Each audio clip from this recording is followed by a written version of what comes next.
Yeah. What up, y'all? Speak the Weaver from the Drop a Gem Show, the most infamous hip hop and boxing podcast on the planet.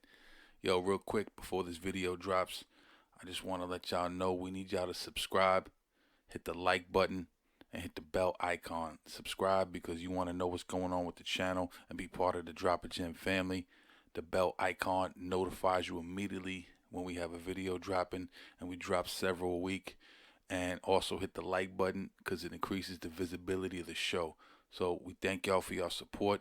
Again, hit the subscribe, like, bell icon, and we'll catch you on the next video. Peace. What do you? What's hard? I mean, what's hard to do? What do you prefer to do? Theater or being on the screen? So on the screen, yeah, because that's what bread and butter is right now. Theater. This was, it was a project that I wanted to be involved in. It doesn't necessarily pay as well as TV and movies, but it's a great experience. And then being on stage with people like Eric Benet and Tamar Braxton and Snoop Dogg, we performed his songs and stuff like that. Mm-hmm. It's fun. It's a learning curve for me. So I was talking with a brother earlier about this that.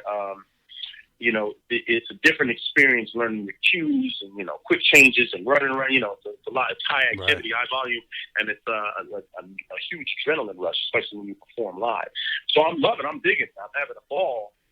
But my bread and butter is, my baby is television. That's what I always kind of go back to. And then and movies are always great too. You know what I mean? Because they're usually like a one and done thing. But I prefer television because it's more of a steady going thing. You know what I'm saying? It's for paycheck wise and longevity to keep me home because I'm trying to raise a son as well. He's about a year and a half, wondering where I am all the damn time. Oh, congrats. Thank you, sir. So it's easier to be at home doing television as opposed to traveling all the time doing these movies and plays. Absolutely. You mentioned Snoop. You're doing the theater with Snoop. Yes, sir. Snoop was that brings me back to Baby Boy again. Yes, sir. Probably one of the most classic flicks. I know your brother has a classic flick with Boys in the Hood, but Baby Boy is just as classic for us. I want to go back to that just for a quick sec. It's crazy that you murked Snoop Dogg out in that movie. You're the first person to murder Snoop Dogg on camera. But what I wanted to ask you about that is when you guys were doing that movie, and I know you can never tell why you're doing it, but did you know that was going to resonate with people the way it did it? Because it's one of those shows where you're on cable and you're flicking through channels and you see Baby Boy and you stop and watch that. You know what I'm saying? Like, no matter where you are, no matter what you do. Absolutely. Yeah. Did you guys know it was going to have the impact?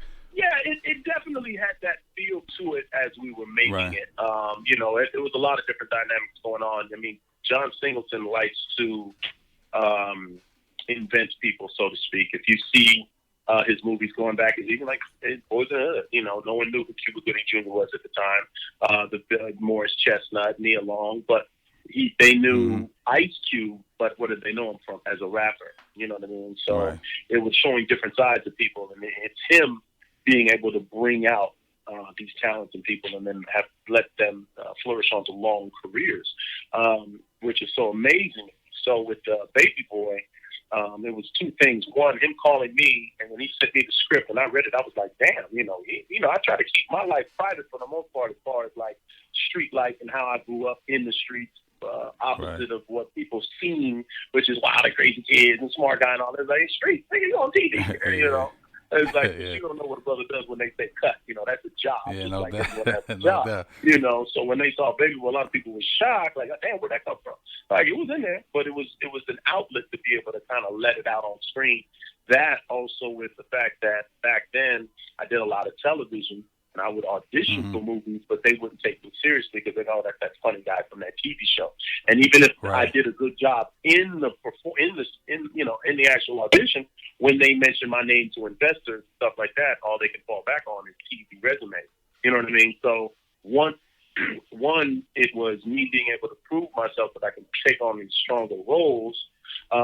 It opened up doors for me. So I had that motivation going. And then I had people just telling me straight to my face, but you playing Sweetpea? Good luck with that, nigga. And would walk off, and I'd be like, oh, all right, shit, I can't wait to show them this other side and really do a good job. So there was that palpable energy on set constantly. And when you you're really there, it's not like we were on a sound stage and playing with fake guns. No, we was in the hood. Niggas would shout shit out, and we would have security and fights, those altercations, stuff getting stolen out of dressing rooms. Like it was real deal. You know what I mean? Since I was from there, I had my peoples with me at all times. It's just what it was.